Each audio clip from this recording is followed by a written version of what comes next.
Bonjour et bienvenue pour ce nouveau bulletin du ciel qui concerne aujourd'hui la pleine lune dans le signe du Capricorne qui aura lieu dans la nuit du 29 au 30 juin. Pour être exact, ce sera à 2 heures du matin, aux environs 2 heures du matin, heure française, mardi matin le 30 juin.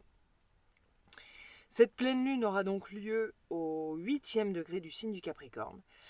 Et donc, il est intéressant d'observer que nous pouvons faire un récapitulatif de ces 6 derniers mois, non seulement parce qu'on est à la fin juin et que c'est le premier semestre et que c'est la première moitié de l'année, qui a été quelque peu mouvementée, certainement, mais parce que cette pleine lune, cette opposition donc entre le soleil et la lune, parle de la complétude, parle d'un point culminant et d'un point de récolte et de fructification de ce qui a été semé en janvier lors de la nouvelle lune en Capricorne. Première invitation, c'est de faire une rétrospective, vraiment. Qu'est-ce qui s'est passé pour moi? Qu'est-ce que j'ai semé au début de l'année? Quelle a été mon intention? Qu'est-ce qui s'est passé février, mars, avril? Les événements astro, on les connaît, c'est-à-dire que le mois de janvier a vu énormément de conjonctions, c'est-à-dire de nouveaux cycles s'ouvrir entre les planètes. Le mois de février a vu cette fameuse conjonction Saturne-Neptune au 0 degré du Bélier, qui est le premier signe de la roue astrologique et donc le commencement du commencement. Ça a commencé à monter, la mayonnaise, là. Mois de mars, on a eu l'équinoxe de printemps, l'équinoxe dans le signe du Bélier au 0 degré, hein, c'est ça l'équinoxe, le soleil qui rentre dans le signe du Bélier, donc le commencement du commencement. On est dans une année 1 2026, hein, si on a besoin de le rappeler. Le mois d'avril a vu 7 planètes complètement agglutinées dans ce signe du Bélier qui est le signe du mouvement, de l'élan, de l'énergie, le moteur, le mouvement, je me répète, l'action, le pionnier, etc., le leader. Et nous voilà au mois de juin. Qu'est-ce qui s'est passé? Qu'est-ce qui s'est passé et qu'est-ce que je peux récolter? Rien que dans le principe d'une pleine lune, c'est un moment de récolte. Pour après arriver à la deuxième partie euh, du cycle lunaire, solilunaire, où va y avoir comme une fleur qui a éclos là à ce moment-là. Elle a été plantée au mois de janvier, elle éclot ici et elle va faner, elle va tranquillement revenir à la terre pour être replantée et ainsi de suite. Ce sont des cycles, comme je le dis assez souvent. Le contexte n'est pas des moindres non plus, puisque donc le solstice du mois de juin qui voit l'entrée du soleil dans le signe du Cancer, et on en a pour un mois avec ce message, la lumière mise sur le signe du Cancer, qui vient nous parler. Le premier mot qui me vient là, c'est tendresse, de douceur. Le Cancer, c'est une énergie extrêmement maternelle. Donc il faut savoir que chaque planète, tout astre qui vient dans un signe, qui arrive dans un nouveau signe, comme le soleil là, va d'abord aller faire émerger, enfin bon c'est parallèle, hein, mais va d'abord aller faire émerger la partie d'ombre, et ensuite pour pouvoir mettre la lumière, mettre tout ça en lumière. Le Cancer, ça vient nous dire quoi? Ça vient nous parler de nos blessures d'enfance. Tout simplement. Et en même temps, quel morceau! C'est vraiment quelque chose d'aller voir ces blessures d'enfance. Ça vient nous parler de la lignée, ça vient nous parler de notre famille de provenance, notre famille de sang. Et en gros, qu'est-ce qui fonctionne, qu'est-ce qui fonctionne pas, qu'est-ce que je mets au compost, qu'est-ce que je garde. Ça vient nous parler de notre zone émotionnelle profonde, vraiment. Et donc le solstice a été marqué par ce moment-là, cette entrée-là, et c'est intéressant parce que le solstice, c'est le soleil qui reste et qui est statique pendant à peu près 2-3 jours. Il y a comme une suspension, c'est comme une pause entre deux respirations, entre une inspiration et une expiration. Et c'est le moment de l'année où la lumière est la plus importante. C'est-à-dire que dans le langage commun, on sait très bien que le 21 juin, donc le solstice c'était à ce moment-là, le 21 juin, le dimanche 21 juin, dans la matinée, le soleil est rentré dans le signe du Cancer. Mais c'est la journée la plus longue et la nuit la plus courte. Ça veut dire que l'astre de conscience, notre conscience, c'est le soleil, hein, notre conscience, a mis la lumière sur, et chacun d'entre nous, on sait ce qui s'est passé autour du 20, 21, 22 juin. Qu'est-ce qui s'est passé à cet endroit-là, 3 jours après, 4 jours après, 4 jours avant, peu importe, mais à ce moment-là, à cette période-là, qu'est-ce qui a été mis en lumière, qu'est-ce qui a été demandé à être adressé, qu'est-ce qui a été mis sur la table, qui concernerait, je mets du conditionnel, bien que les archétypes parlent, mais pour chacun d'entre nous c'est différent, car ça ne s'est pas passé dans la même maison pour tout le monde, cette entrée du soleil dans le signe du Cancer. Donc déjà ça peut être intéressant d'aller voir où tombe le 0 premier degré, le début du signe du Cancer, dans quelle maison ça tombe chez vous dans votre charte natale. Ça va vous donner le domaine de vie dans lequel s'est déroulé ce moment de conscience, de prise de conscience, de mise en lumière et d'action. Hein, voilà. Mais ça concerne l'archétype du Cancer. Et encore une fois, le Cancer, c'est l'enfant intérieur, c'est les émotions, c'est notre intuition, c'est notre intime, c'est... Le Cancer, c'est la maison, c'est vraiment cet endroit-là où, dans lequel on arrive et on se libère, on se déchausse, on se dévêtit de notre journée, de notre manteau, de nos chaussures, de notre sac, de notre bagage, voilà, et on se met à l'aise. C'est notre maison, c'est notre intérieur, vraiment, c'est là où on est le plus en sécurité. L'archétype du Cancer vient nous parler éminemment de sécurité intérieure. C'est, je le disais tout à l'heure, c'est l'archétype maternel. La mère, la lignée, les ancêtres se trouvent en face chez le Capricorne. Mais voilà, ça vient nous parler de tout ça. Donc qu'est-ce qui s'est... Voilà, ça peut être intéressant d'aller voir qu'est-ce qui a été mis en mouvement là. Est-ce qu'il y a quelque chose qui a été mis en lumière, qui a été mis en mouvement. La fin du mois de juin, vraiment, là, ces jours que nous sommes en train de vivre, sont hyper dynamiques au niveau des mouvements planétaires. Parce que on voit Mars ici, qui donc a traversé le signe du Gémeaux, est arrivé dans le signe a traversé le signe du Taureau, excusez-moi, est arrivé dans le signe du Gémeaux. L'entrée précise se fait le 28 juin.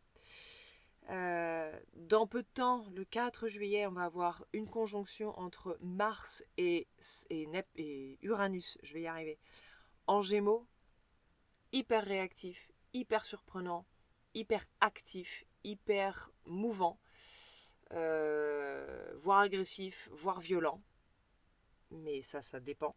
Donc voilà, c'est très très dynamique, un mouvement extrêmement dynamique. Nous avons, au moment de cette pleine lune, entre donc le soleil en Cancer et la lune en Capricorne, on a Mercure qui vient de passer 1 mois déjà dans le signe du Cancer, qui rentre en mouvement rétrograde. Donc ça veut dire que, apparemment, en apparence, Mercure va revenir sur ses pas. Ça va ajouter un petit peu de confusion à la chose, hein, c'est pas grave, ça va bien se passer, pour pouvoir, 3 semaines plus tard, dans 3 semaines, repartir en marche avant et reprendre sa course.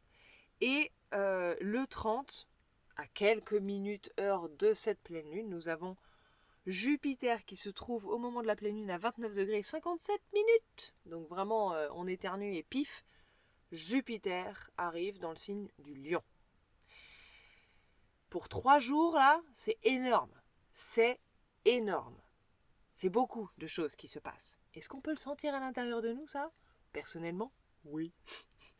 Oui, ça se sent qu'il y a beaucoup de mouvements, il y a beaucoup de choses qui se passent. Donc rien que ça, ouais, ça mériterait 4 heures de parlotte. Enfin, pas de parlotte, mais de messages et de traduction, parce que ça veut dire beaucoup de choses, mais en condensé. Alors, déjà, j'ai rapidement parlé de Mars qui arrive en Gémeaux, un Mars qui gouverne un signe de feu tel que le Bélier arrive dans un signe d'air, tel que Gémeaux. Bon, un peu d'air sur du feu, ça s'enflamme, c'est super, donc dosons, voilà.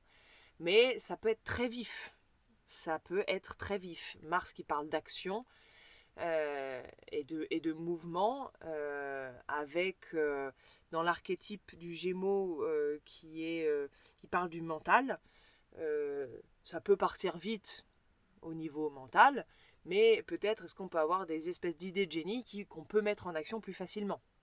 Ça, je ne sais pas, ce sera à chacun et chacune de voir comment ça se déroule. Mais cette approche-là, ce démarrage de chemin de Mars dans le signe du Gémeaux, en conjonction avec Uranus, planète de la disruption, je pense qu'il va falloir qu'on se tienne un petit peu à notre barre. Et ce fin juin parle d'un mois de juillet qui est extrêmement chaud et extrêmement dynamique. J'y reviendrai, mais le mois de juillet, ce sera un petit peu un condensé de ce qui s'est passé. Enfin, c'est aussi dynamique que le mois de mars, que le mois d'avril, que le mois de février. Hein, donc c'est... Pour les personnes qui se demanderaient quand est-ce qu'on va respirer avec un petit mojito au bord de la piscine, bah faites-le maintenant, en fait. Dès que vous avez 5 minutes, faites-le, parce que c'est pas genre quand est-ce que ça va s'arrêter, ça ne s'arrêtera pas. On arrive à un autre degré de conscience, à un autre niveau de conscience, à d'autres aspirations, à une nouvelle vibration, et ça va... Voilà, c'est pas que ça, il n'y aura pas de repos, mais il est différent ce repos, et on est dans une phase de transition, de construction, de déconstruction. On a beaucoup déconstruit cette première partie de l'année, et,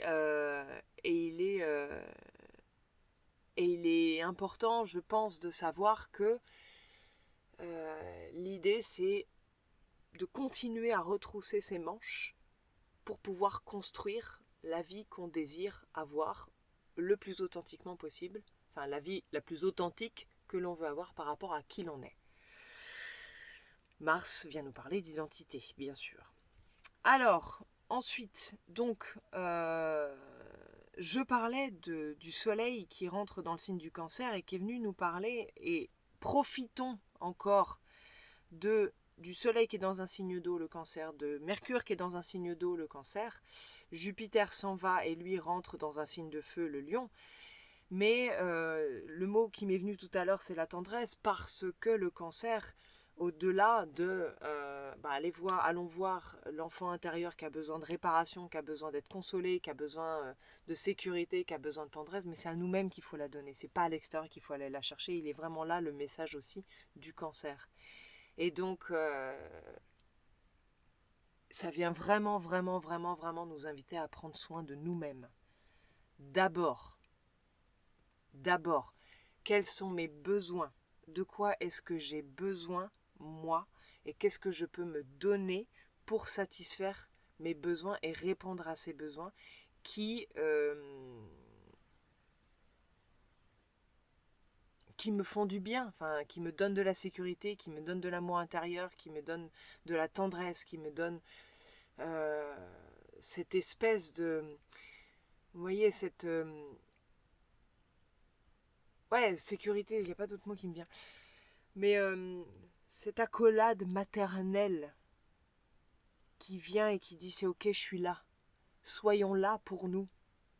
Vraiment. Chacun d'entre nous, avec nous-mêmes. Soyons là pour nous. Ne cessons d'attendre que ça vienne de l'extérieur. Parce que ça ne vient pas de l'extérieur. Ça vient de l'intérieur de nous-mêmes. De quoi est-ce que j'ai besoin? Et le soleil est encore là, dans ce signe-là du cancer, pendant encore 3 semaines, pour nous inviter à vraiment aller prendre soin de nous, dans un contexte où c'est extrêmement dynamique, il y a du feu, il y a de l'air, il y a des sollicitations, il y a de la destruction, il y a de la violence, il y a plein de trucs qui nous font chier, disons-le clairement, qui nous polluent, qui nous emmerdent. La seule chose à laquelle il faut revenir, c'est soi-même. C'est vraiment soi. De quoi est-ce que j'ai besoin? Comment est-ce que je peux répondre et prendre soin de mes émotions? Et évidemment, ça part de là. J'ai une émotion, elle monte, elle est là, qu'est-ce qu'elle vient me dire? Et comment est-ce que je peux répondre pour réguler ce qui se passe à l'intérieur de moi? Avec toute cette sollicitation externe avec laquelle on peut se perdre.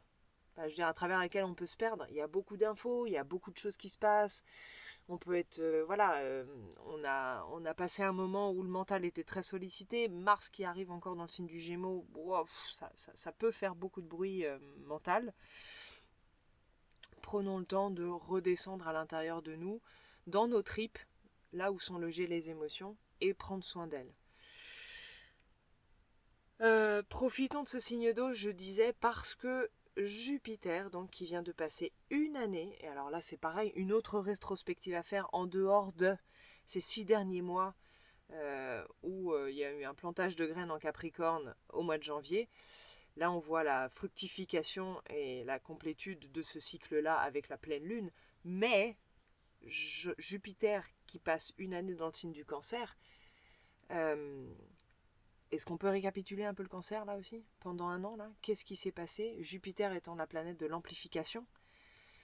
Qu'est-ce qui a été mis encore une fois sur la table et en lumière au niveau de mon enfant intérieur, mon besoin de sécurité, mon besoin de réparation, ma lignée, là d'où je viens, qu'est-ce que je fais, qu'est-ce que je laisse, qu'est-ce que je garde, qu'est-ce que je construis, quelles racines? Là vient parler des racines, hein, vraiment de l'ancrage, l'enracinement dans le sens où de là d'où je viens. Quelles sont les racines que j'arrache? Il y en a qui sont plus tellement bonnes, il y en a qui sont plus d'actualité. Quelles sont celles que je choisis de choyer et de cultiver? C'est ça. Quelle est ma famille? Le soleil en Cancer vient nous parler de ça et Jupiter peut avoir mis la lumière pendant un an là-dessus. C'est quoi la famille pour moi?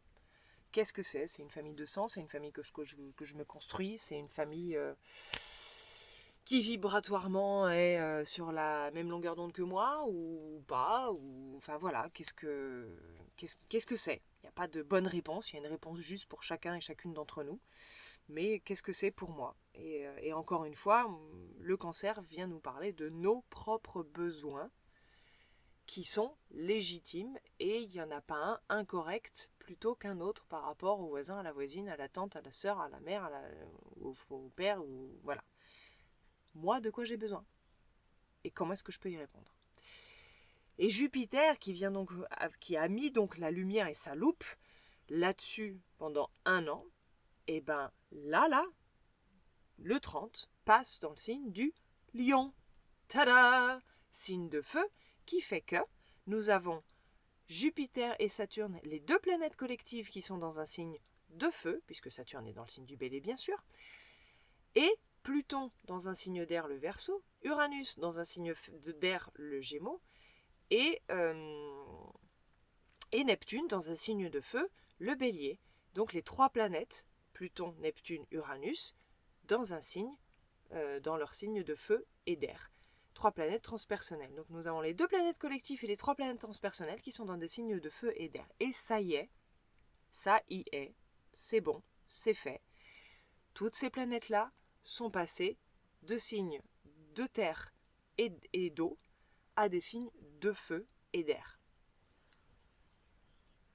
Est-ce que notre barre elle est bien plantée? Est-ce que mon phare en face il est bien droit? Est-ce que je tiens bien mon cap? Parce que ça va bouger. Le feu, ça transmute, ça s'embrase, ça brûle tout sur son passage. Un peu trop d'air, comme je disais tout à l'heure, et il y a un brasier qui arrive.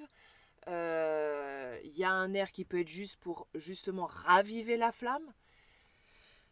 Ces mouvements-là sont lents. Hein. Les planètes transpersonnelles, ce sont des mouvements très lents, encore une fois, hein, de 84 ans à 250 ans. Donc ça va, on a le temps de voir venir.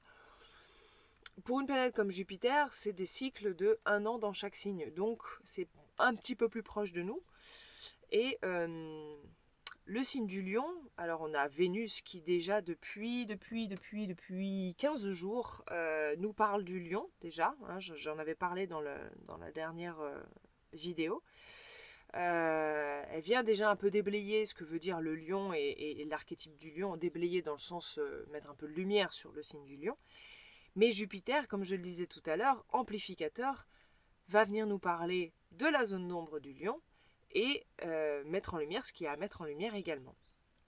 Le lion, c'est quoi? Alors, j'y reviendrai aussi au mois de juillet, car le soleil arrivera dans le signe du lion, donc c'est bien, on a comme des petits preview, trailer de ce qu'est le lion, mais le lion, c'est... si le cancer, c'est l'enfant intérieur, le lion, c'est l'enfant divin.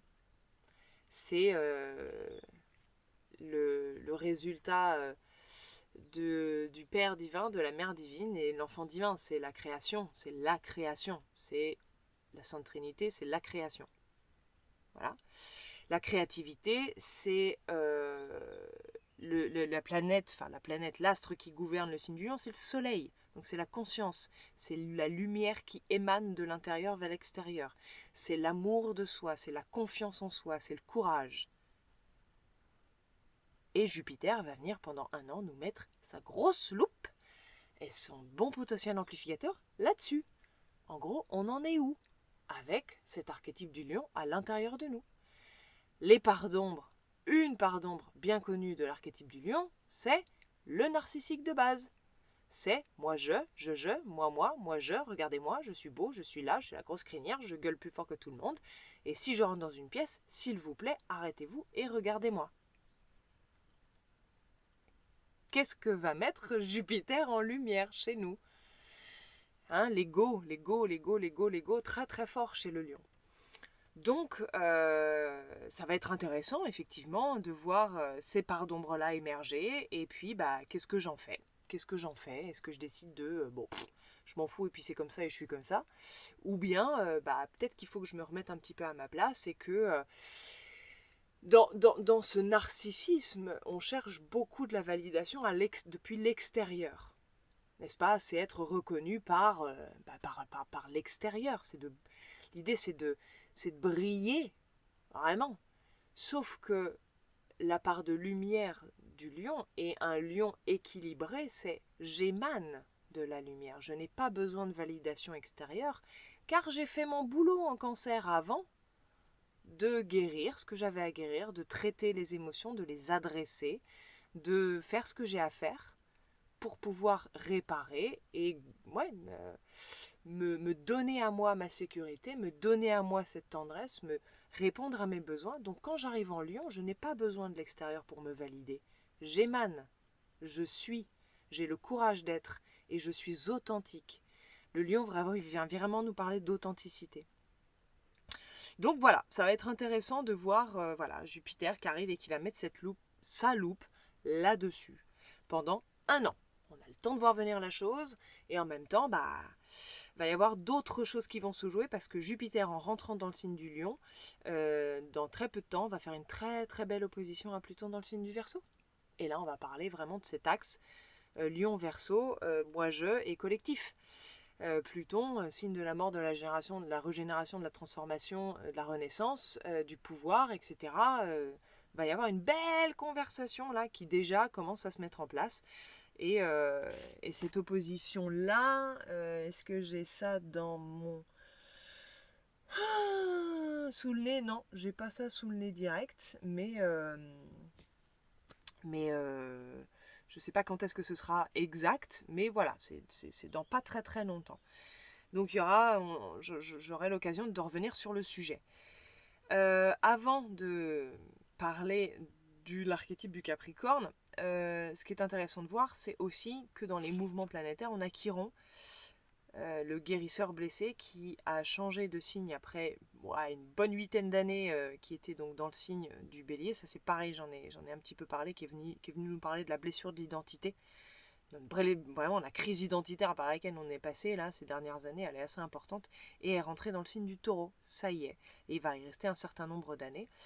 Et ça va venir nous parler du système de valeurs, ça va venir nous parler collectivement de l'agriculture, de la nourriture, parce que Taureau c'est vraiment la terre. C'est la terre, la matière, voilà, la terre. Ça va venir nous parler de matérialité, ça va venir nous parler de corps physique, de nos limites ou pas dans le corps physique, de qu'est-ce qu'il y a à guérir et à transformer. J'aurai l'occasion de revenir sur le thème de Chiron en Taureau, ça c'est sûr. J'arrive enfin à cette pleine lune et ces messages dans le signe du Capricorne. Alors, ce qu'on peut voir aussi, parce qu'il y a beaucoup de dynamisme dans cette... il y a beaucoup d'harmonie. J'aurai le temps de reparler aussi de ce triangle qui est en train de se parfaire entre Pluton, Uranus et Neptune. Hein, c'est ça la deuxième moitié du mois de juillet. Ce triangle absolument parfait. Qui va apporter beaucoup de choses sur le long terme, mais qui voit sa naissance au mois de juillet. Beau triangle harmonieux également entre donc Neptune, Jupiter et Uranus. Hein. Neptune qui vient nous parler du corps céleste, de toute la possibilité, du tout et du rien, des illusions, de la désillusion, des rêves. Si chez le lion, on est vraiment dans la créativité, l'imagination, là, chez Neptune, on est encore plus loin. C'est-à-dire, wow, les rêves, le tout possible, quoi. Et cette pleine lune, hein, donc l'opposition entre la lune et le soleil, cette pleine lune, elle est en aspect de carré avec et Neptune et Saturne. Et d'abord, ce qui est très intéressant, donc Neptune et Saturne, je vais y arriver, qui sont dans le signe du Bélier, de l'identité. Pleine lune en Capricorne, ça vient parler de quoi? Alors, théoriquement, je devrais savoir un petit peu par cœur, car ça fait partie de ma charte natale, j'ai donc une lune en Capricorne.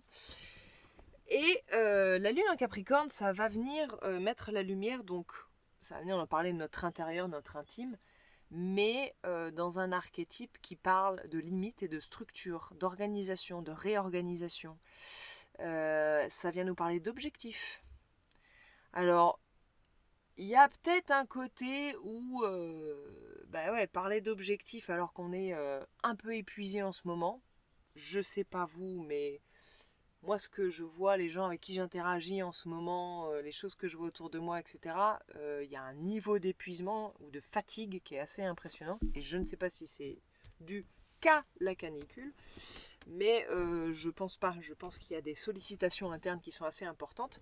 Et le Capricorne pourrait venir nous parler de bouge pas, parce que Capricorne, t'as vu le sommet de la montagne, et c'est parti, on y va, et puis on atteint des objectifs, on réalise des choses, et c'est parti. Sauf que,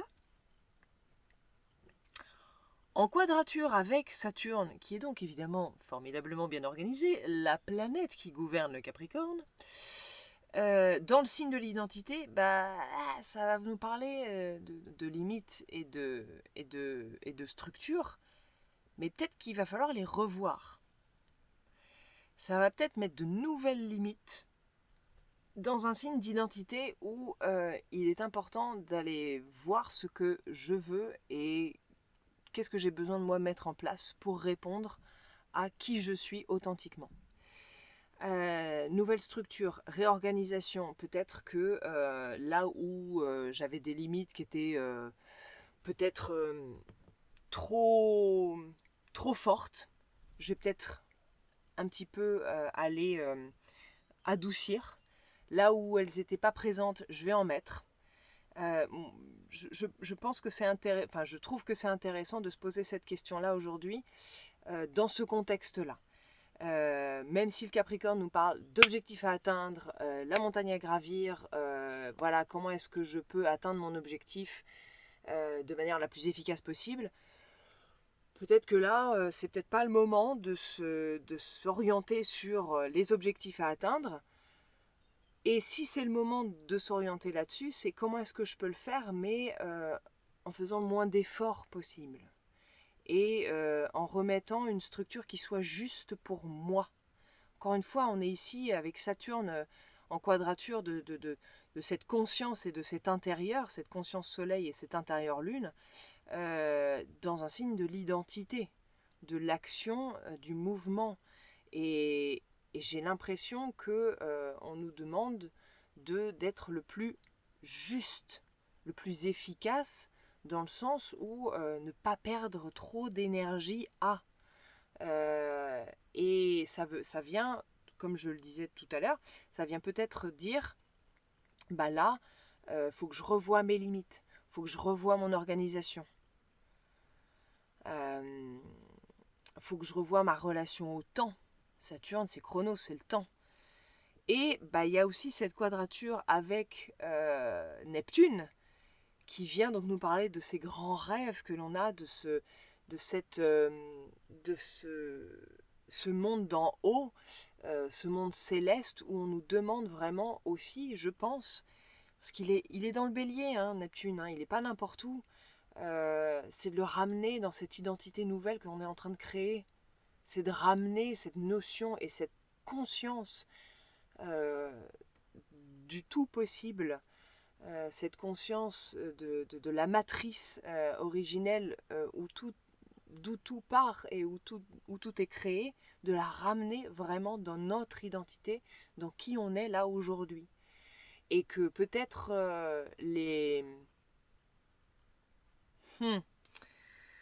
Saturne, qui est la planète, une des planètes les plus concrètes et les plus ancrées dans la réalité, parce que temps, parce que structure, parce que limite, parce que organisation, etc. Bah finalement, et puis Neptune qui nous parle d'illusion, de monde un peu comme ça, céleste, intangible, bah peut-être que c'est l'inverse en fait. Peut-être que ce corps céleste bah, est beaucoup plus tangible et il serait peut-être temps de le rendre un peu plus tangible, hein, cette multidimensionnalité qu'on a. Et que l'illusion, bah, c'est le temps, l'illusion c'est la structure, l'illusion c'est l'organisation et les limites qu'on s'est mises jusqu'à présent. Je pose la question. Pourquoi pas? Voilà, chers amis. Que dire pour conclure? C'est déjà pas mal, il y a pas mal d'infos. Oui, en plus on a Neptune qui rentre en mouvement rétrograde, donc hop, va rebrousser chemin et repasser sur les premiers degrés du bélier à partir du 7 juillet. Le 4 juillet, je vous ai expliqué, on a Mars et Uranus qui sont en conjonction parfaite. On se tient bien, on se retient un peu de réagir, parce que ça va être explosif, disruptif. Après, s'il y a besoin de disruption, il y aura disruption.